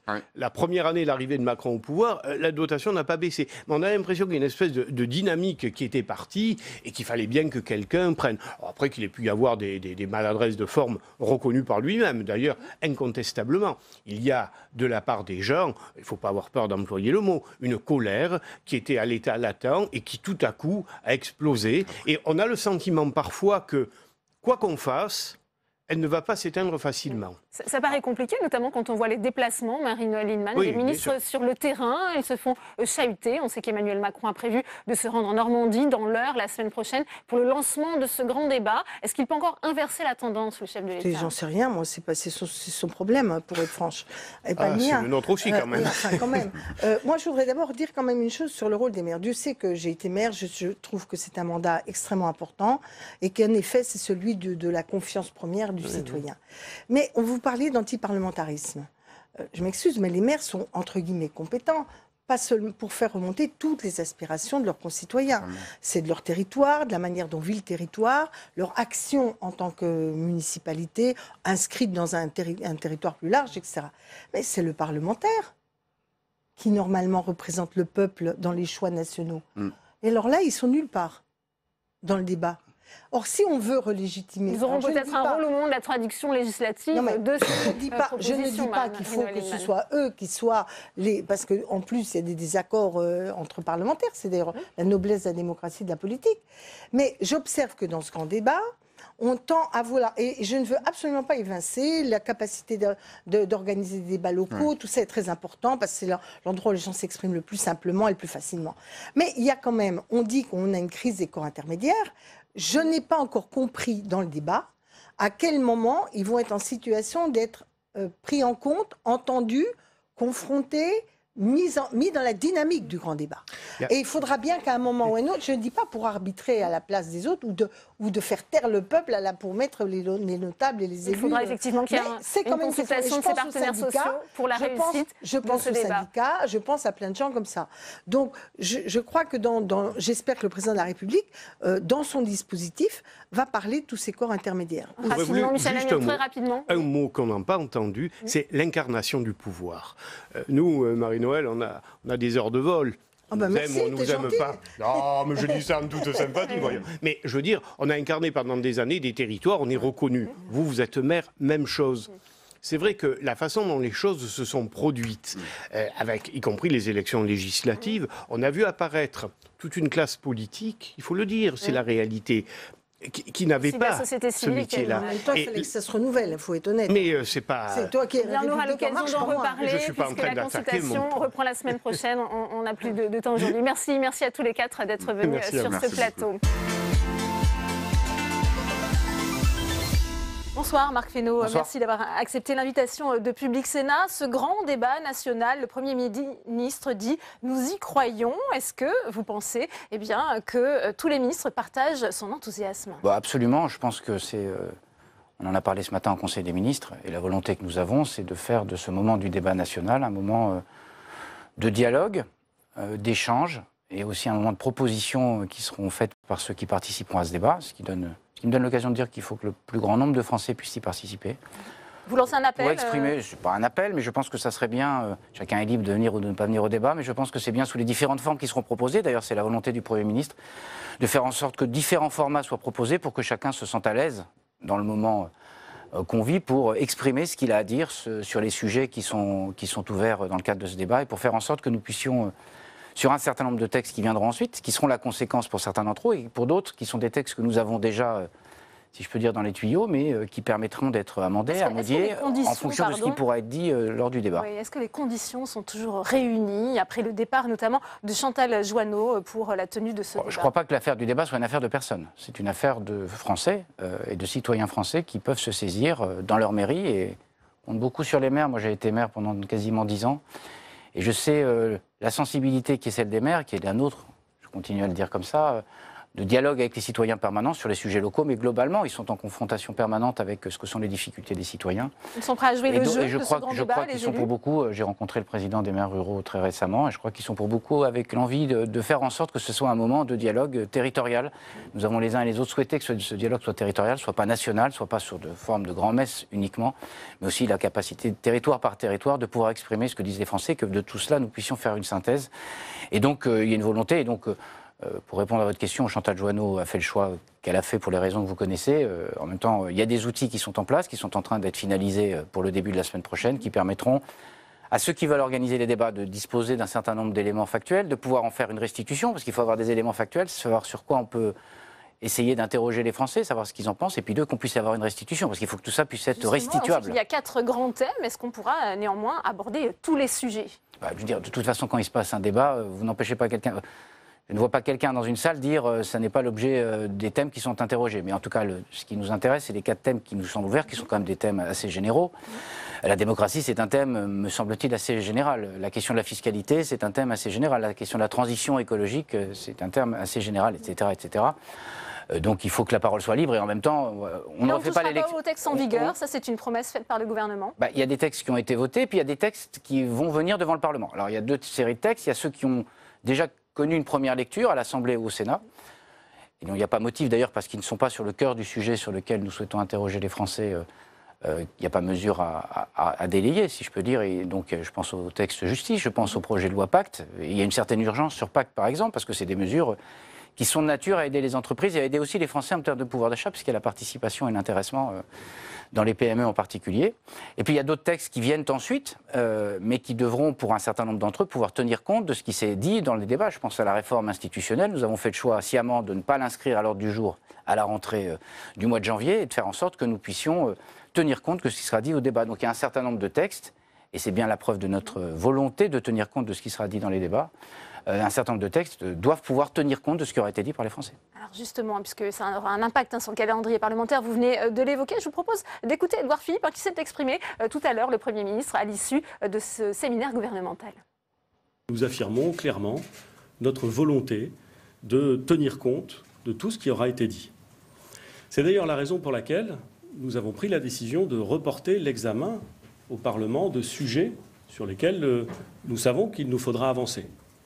C'est le cas s'agissant de la réforme institutionnelle, puisque nous avons considéré qu'il n'y avait pas de sens à discuter au Parlement de cette réforme institutionnelle avant que les Français se soient exprimés au moment du débat et avant que nous ayons pu prendre en compte ce qu'ils diront, ce qu'ils croient, ce qu'ils pensent, s'agissant du fonctionnement des institutions et de la démocratie dans notre pays. C'est aussi la raison pour laquelle nous avons reporté l'examen d'un certain nombre d'autres textes, les textes sur l'organisation territoriale. Vous savez que depuis longtemps, désormais, nous discutons avec un certain nombre d'élus ou d'associations d'élus, notamment du développement d'un certain nombre de métropoles. Eh bien, nous avons décidé que cette question-là, il fallait attendre les résultats du débat pour pouvoir l'évoquer devant le Parlement. Nous avons également, en bonne intelligence avec le président du Sénat, reporté d'1 mois l'examen de la loi d'orientation sur les mobilités, qui, elle, avait fait l'objet d'une très grande concertation, mais qui nous a semblé plus juste et plus légitime de reporter afin, là encore, de prendre en compte et d'y intégrer, au cours du débat parlementaire, ce qui se sera dit pendant le débat. Marc Fesneau, on vient d'entendre le Premier ministre sur un premier point qui concerne la réforme institutionnelle. Est-ce que ça veut dire qu'elle ne passera plus par un examen au Parlement? Ça va uniquement se faire par un référendum? Non, mais il y a 2 choses. La réforme institutionnelle, c'est à la fois une réforme constitutionnelle et puis des éléments qui sont plus institutionnels. Et donc, les 2 voies peuvent être ouvertes, si je peux dire. on verra bien ce qui est issu du débat. Ce n'est pas à nous de préempter, de dire on passe par le référendum, on passe par la voie parlementaire. Il y a des sujets qui ne peuvent passer que par la voie parlementaire. La révision constitutionnelle, le Conseil constitutionnel l'a rappelé, elle ne peut passer que par la voie parlementaire. Et donc, il y a un dialogue à avoir entre l'Assemblée et le Sénat. Et je pense qu'il devrait être le produit aussi, et je pense qu'il sera fructueux, et je pense qu'il devrait être le produit du dialogue qu'il y aura eu dans les territoires. Puis il y a d'autres sujets institutionnels, la réduction du nombre de parlementaires, le cumul dans le temps, reconnaissance du vote blanc, la reconnaissance du vote blanc, qui sont des éléments qui ne relèvent pas de la Constitution pour un certain nombre d'entre eux, et qui donc peuvent être soumis aussi à référendum. Nous verrons bien. C'est pas à nous de dire et d'imposer. Non, mais c'est pas la question d'arrêter. Certains s'expriment sur la possibilité d'un référendum, et notamment le jour des élections européennes fin mai. Qui comprendrait que nous allions au débat en disant, voilà, nous avons décidé que nous allions solliciter la voix des Français sur tel et tel sujet, sans que nous sachions d'abord les sujets sur lesquels les Français souhaitent être interrogés, et sans que nous sachions le cadre dans lequel nous voulons le faire. Je pense qu'il faut se donner le temps, mais les possibilités sont ouvertes. Oui, bien sûr, les possibilités sont ouvertes. Avec la tenue d'un référendum, éventuellement, est-ce que vous seriez favorable à ce que ça se fasse le même jour que les élections européennes ? Moi, je pense qu'il y a une question politique. La question, peut-être, il y a deux sujets. Le sujet des européennes est un sujet suffisamment éminent pour qu'on puisse avoir envie de nourrir le débat européen autour du sujet européen. Le débat institutionnel est un peu délié, si je peux me permettre de dire ça comme ça, pour ne pas dire complètement délié de la question institutionnelle. Et par ailleurs, il y a des questions de temporalité. Le grand débat va se dérouler jusqu'au 1er avril. Ça veut dire qu'on ne pourrait, en tant que tel, poser des questions institutionnelles au travers d'un référendum que début avril. Vous voyez le délai qui serait celui même d'une campagne autour du référendum. Il faut regarder, je veux dire, il ne faut pas se bousculer. Il faut prendre le temps de débattre et de dialoguer avec les Français. Et après, il y a toute une panoplie d'outils référendaires ou des outils parlementaires pour faire en sorte que nous puissions les saisir au travers de leurs représentants ou directement sur un certain nombre de sujets. Mais le gouvernement est toujours attaché à cette réforme. Ah oui, le gouvernement est absolument, plus que jamais attaché à cette réforme, parce que ce qu'on a vu apparaître aussi dans ce mouvement, et au-delà de ce mouvement, dans ce qui était ce que nous avions porté finalement lors de l'élection présidentielle, parce que finalement un certain nombre d'éléments étaient déjà sur la table, c'est la volonté de transformer notre démocratie et de la rendre plus moderne, avec un Parlement qui soit plus fort, avec des citoyens qui puissent mieux se saisir des questions, parce que c'est légitime, et dans une démocratie moderne, il faut pouvoir le faire. Puis un dernier sujet, et ça évoque aussi le Premier ministre, c'est la question de la différenciation territoriale, là c'était plutôt d'ordre constitutionnel, qui permettent aux territoires d'adapter leur travail à la réalité qu'ils vivent. Personne ne comprend qu'on puisse avoir des choses complètement normées d'un territoire à un autre, des Hauts-de-Seine à la Creuse, alors qu'on voit bien que la situation des Hauts-de-Seine et les difficultés des Hauts-de-Seine ne sont pas les difficultés de la Creuse. Et donc tout ça, il faudra le mettre sur la table. Des réformes sont reportées, Édouard Philippe l'a également rappelé, par exemple la loi mobilité. Alors quel calendrier parlementaire pour le Sénat Le Premier ministre l'a dit, en dialogue avec le Sénat comme c'est normal. Le texte devait d'abord venir au Sénat, il nous avait semblé que ce n'était pas inutile que le Sénat puisse se saisir de ces questions, puisque c'est une question éminemment territoriale. Là aussi, il n'est pas illogique, alors qu'on va saisir les citoyens de la question des services publics, de la question des mobilités, que peut-être le texte sur les mobilités bénéficie, si je peux dire, d'un petit report. C'est un report d'un mois. Un petit report, puisque après le 15 mars, on sait aussi qu'il y aura cette échéance européenne. Tout ne s'arrête pas pour l'échéance européenne. La loi d'orientation des mobilités, elle est déliée de la question européenne. Et ce que montre aussi la déclaration du Premier ministre et ce qui s'est dit aussi au Conseil des ministres, c'est la volonté d'avancer. Moi, je n'ai pas entendu dans le mouvement qui s'est exprimé la volonté que rien ne change dans le pays. J'ai plutôt entendu l'inverse. Et donc, notre responsabilité, c'est dans le dialogue que nous allons avoir avec les Français, nous puissions tenir compte de ce qui a pu être mal perçu, de ce qui a pu être mal compris de ce qu'attendaient les Français, pour l'intégrer dans un certain nombre de textes, mais ne pas renoncer à l'idée que nous avons. Il y a besoin de modifier un certain nombre de choses sur les mobilités pour que les collectivités locales en particulier puissent se saisir plus facilement de ces questions-là. Et donc, c'est très bien qu'on se donne un peu de temps, et en même temps qu'on se donne un peu de temps pour quoi faire, pour pouvoir intégrer ce qui sera dit au grand débat. J'ajoute que sur la loi d'orientation des mobilités, il y a déjà un grand travail qui a été fait, un gros travail qui a été fait avec les collectivités locales et leurs représentants. Mais cette volonté d'avancer que vous venez de citer, est-ce qu'elle n'est pas entravée, notamment sur les questions sociales ? Est-ce que le gouvernement va pouvoir continuer à mener des réformes ? On parle de la réforme de retraite, de l'assurance chômage, de la même façon. Mais il y a un processus qui est à l'œuvre. Sur la réforme des retraites, c'est Jean-Paul Delevoye qui conduit les choses avec un grand esprit de dialogue et de responsabilité qui le caractérise. On voit bien que c'est un sujet ultra sensible. Marc Fesneau avec ce mouvement ça n'est pas parce que c'est un sujet extra sensible ou ultra sensible qu'il faut pour autant renoncer. Il y a besoin d'une réforme des retraites pour la rendre plus juste. Il y a un système de retraite qui n'est pas juste pour un certain nombre de Français. On veut que cette réforme puisse avoir lieu avec un esprit de justice. Le travail continue avec Jean-Paul Delevoye. Sur l'assurance chômage, les partenaires sociaux sont saisis d'une feuille de route dans laquelle il leur est proposé de se mettre d'accord pour une réforme. Et puis après, on se saisira de la question en fonction de ce qui se sera dit, du dialogue qu'il y a avec eux. Donc il n'y a pas de raison. Les partenaires sociaux ont aussi envie d'avancer, je crois, sur cette question de l'assurance chômage. Donc il n'y a pas de raison non plus de ne pas le faire, alors qu'il y a un besoin aussi de réformer l'assurance chômage. Vous pensez que la fin du quinquennat va pouvoir se poursuivre comme avant, malgré tout? Non, mais ce n'est pas la question du comme avant. Le mouvement qu'on a vécu, vous voyez bien que la question du grand débat national... Marc Fesneau, ce mouvement, on voit bien. Non, mais vous ne m'avez pas entendu le mettre au passé. Vous voyez bien que le mouvement qu'on a vécu depuis le mois de novembre est un mouvement qui interroge sur, d'abord, la cohésion nationale, deux, sur le sens que nous donnons à la démocratie, la volonté que nous avons de faire avancer collectivement la démocratie, et donc il y a besoin de s'interroger. Ce n'est pas comme avant.